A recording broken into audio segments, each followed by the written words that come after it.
ассалому алайкум бародарон, мехоҳам қиссаи як занеро имрӯз барои шумо ҳикоят кунам. Як зане дар як мамлакати арабӣ зиндагӣ мекард. умри худро ба ғафлат гузаронида бисёр имони заиф доштаву мусалмони беамале будааст. аллоҳ таоло саранҷом ӯро ба бемории саратон гирифтор мекунад, ки он 9 сол идома меёбад ва бисёр ранҷ мекашад. зан мегӯяд, ман бисёр имони заиф доштам. фикр мекардам, ки зиндагӣ ки як бор аст, бояд бисёр ба хушу хурсандӣ, ба айшу нӯш гузаронида шавад. ҳеҷ фикр намекардам, ки рӯзе бемор мешаваму ин ҳусну ҷамол ҳама аз даст меравад. аммо ҳангоме ки ба ин беморӣ мубтало шудам, роҳи гурез меҷустам, вале ҳайҳот, ҳар ҷо ки мебудам ин беморӣ бо ман буд. қасд кардам худкушӣ кунам, аммо шавҳар ва фарзандонамро дӯст медоштам ва ин кор монеъ аз чунин амал мегардид. дар он замон намедонистам, ки агар худкушӣ намоям, ба азоби сахти аллоҳ таоло гирифтор хоҳам шуд.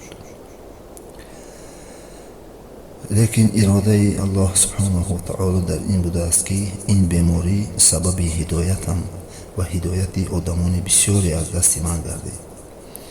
номурда меафзояд, баъди ба бемории саратон гирифтор гардиданам ба хотири табобат ба урупо ба давлати Белгия сафар кардам ва аз муоинаи табибони зиёд гузаштам, ки ҳама ба як иттифоқ гуфтанд, ки бояд синаи чапам бурида шавад.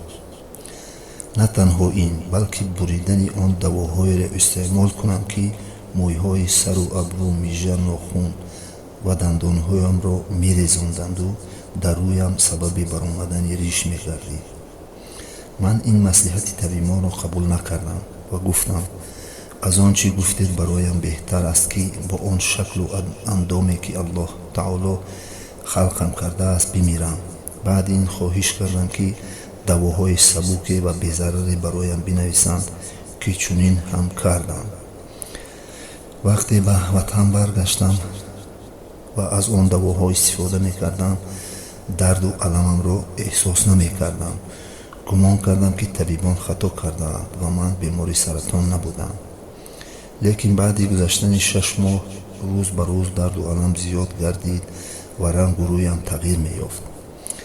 табибони ватанӣ ҳидоятам доданд, ки бори дигар ба Белгия биравам, ки ночор ба он ҷо сафар кардам. он ҷо чун маро ташхис карданд ва ба шавҳарам гуфтанд, акнун ин беморӣ тамоми вуҷудашро фаро гирифтааст ва мо аз табобаташ оҷизем. барои шумо хуб мешуд ба ватанатон бармегаштед ва занатон дар он ҷо вафот мекард. ин хабар шавҳарамро ба даҳшат овард ва ба ҷои ба ватан баргаштан ба Фаронса сафар кардем. дар он ҷо низ барои мо ҳеҷ давое пайдо нашуд ва дар андешаи ин будем, ки чӣ гуна роҳе пайдо карда синаи чапамро, ки пур аз хуну зардоб гардида буд, бибурем. ин ҳангом ба қалби шавҳарам аллоҳ таоло кореро илҳом кард, ки мо тамоми умр аз он ғофил будем ва ҳеҷ ба ёдамон намеомад. оё зиёрати хонаи худо ва рӯ ба рӯ ба хонаи аллоҳ таоло истода шифо талаб кардам буд. аз шаҳри Париж қуръоне харидему эҳром баста такбиргӯён бо тайёра ба ҷониби хонаи аллоҳ таоло парвоз кардем. чун ба масҷиди ҳарам даромадем ва рӯ ба рӯ ба хонаи аллоҳ таоло истода шудем, амалҳои худро ба ёд оварда бисёр гиристам ва чун дуо кардам: парвардигор, табибон, аз табобатам оҷиз мондам ва ту зоте мебошӣ, ки дардро медиҳӣ ва давои онро худат медонӣ. ба ҷуз пеши даргоҳи ту истодан дигар ҳама дарҳо ба рӯям баста шуданд. дари раҳмататро ба рӯям банд масоз. баъди ин дар атрофи хонаи худо бисёр тавофу дуо мекардам, ки маро ноумед масоз, агарчи ҳамаи табибон аз табобатам ноумед гардиданд. дар масҷиди ҳарам назди уламо мерафтам ва аз онҳо хоҳиш мекардам, ки бароям даво муайян намоянд.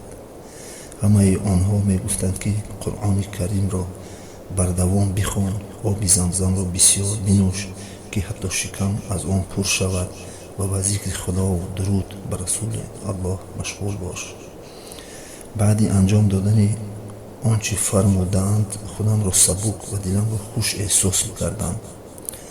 аз шавҳарам хоҳиш кардам, ки маро иҷозат бидиҳад, то дар масҷиди ҳарам бошам ва ба меҳмонхона наравам.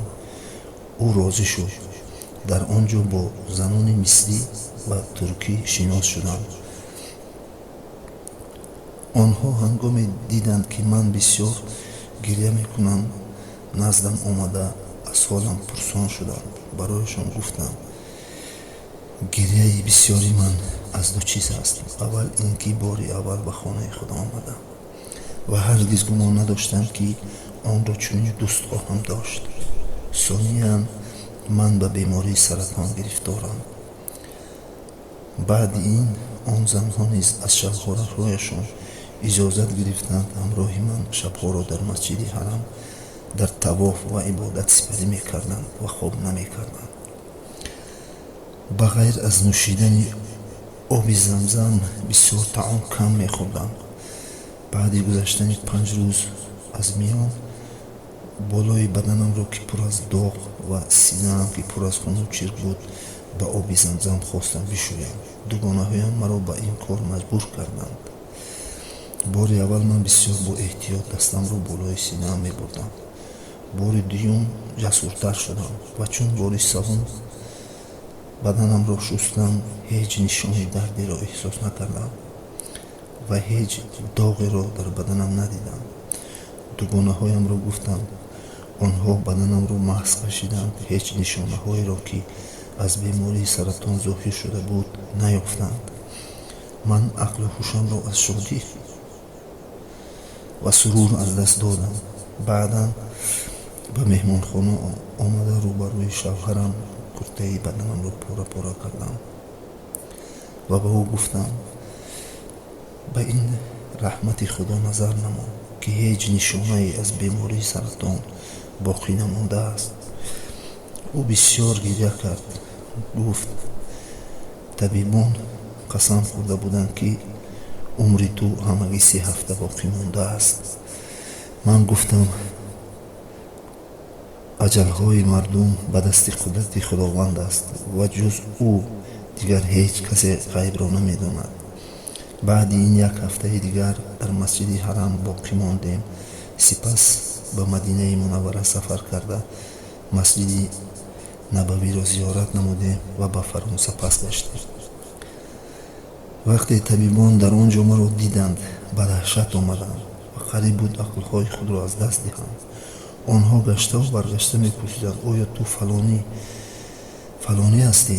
ман бошам бо фахр мегуфтам, оре, ва шавҳарам фалонист. манам, ки аз беамалӣ тавба кардам ва акнун ғайр аз Аллоҳ таоло аз касе хавф надорам ва тамоми кор ба дасти ӯст. табибон гуфтанд, ҳолати ту бисёр аҷиб аст, бояд аз нав муоина шавӣ. чун ташхис карданд, ҳеҷ асареро аз бемории саратон дар ман наёфтанд. баъди ин ман тарзи ҳаёти худро табдил карда, ба омӯхтани зиндагиномаи ҳазрати пайғамбар ва ёрона шурӯъ кардам ва ба намозу рӯза вақти хешро мегузаронаму аз пушаймони солҳои умри зоя кардаам гирья мекунам. дуо мекунам, ки Аллоҳ таоло тавбаи ман ва шавҳарам ва тамоми мусалмононро қабул намояд. амин ё раббал оламин. бародарон, ба шабакаи мо обуна шавед, лайкро зер кунед. ассалому алайкум ва раҳматуллоҳи ва баракатуҳ.